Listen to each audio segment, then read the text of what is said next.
സ്ത്രീ ശാക്തീകരണം പ്രമേയമാക്കിക്കൊണ്ട് ഒരു സിനിമ കൂടി മലയാളത്തിലേക്ക് വരുന്നു എന്നറിഞ്ഞതിൽ അതിയായ സന്തോഷമുണ്ട്.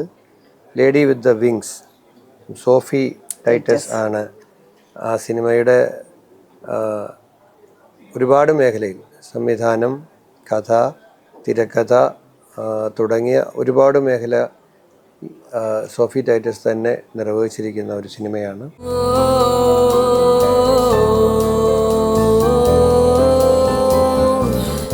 ഞാൻ മനസ്സിലാക്കിയത് ബിന്ദു എന്ന് പറഞ്ഞ ഒരു തൊഴിലുറപ്പ് തൊഴിലാളിയുടെ കഥ.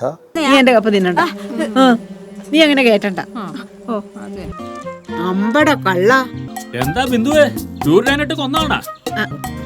ഒരു പണിയൊന്നില്ല പോരണ്ടെന്ന് പറഞ്ഞില്ലേ, പിന്നെ എന്തിനാ വന്നേ? അതൊക്കെ പറയാം, നീ വണ്ടി കയറി, നമുക്കങ്ങ് വീട്ടിലേക്ക് എത്താം. അവരുടെ അതിജീവനത്തിൻ്റെ, അവളുടെ സമൂഹത്തിന് മാതൃകയാകുന്ന തരത്തിലുള്ള പ്രവർത്തനങ്ങൾക്ക് നേതൃത്വം കൊടുക്കുന്നത്. മേഴ്സി എന്തിയെ മുറിയിലാക്കിയിരിക്കുകയാണോ? മേഴ്സി 2 ദിവസമായിട്ട് വയലന്റ് ആണ്. വാ കാണിച്ചു തരാം. മരുന്ന് കൊടുത്തില്ലേ? മരുന്നൊക്കെ കൊടുക്കുന്നുണ്ട്, പക്ഷെ കറക്റ്റായിട്ടൊന്നും കഴിക്കുന്നില്ല.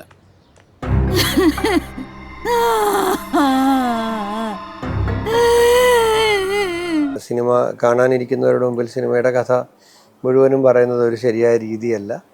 അപ്പോൾ ഒരു തൊഴിലുറപ്പ് തൊഴിലാളിയുടെ അതിജീവനത്തിൻ്റെ അല്ലെങ്കിൽ മാതൃകയായ സാമൂഹ്യ ജീവിതത്തിൻ്റെ ഒരു കഥ പറയുന്നു. ഒരു സ്ത്രീ ശാക്തീകരണം എന്ന സബ്ജക്റ്റ് വെച്ചുകൊണ്ട്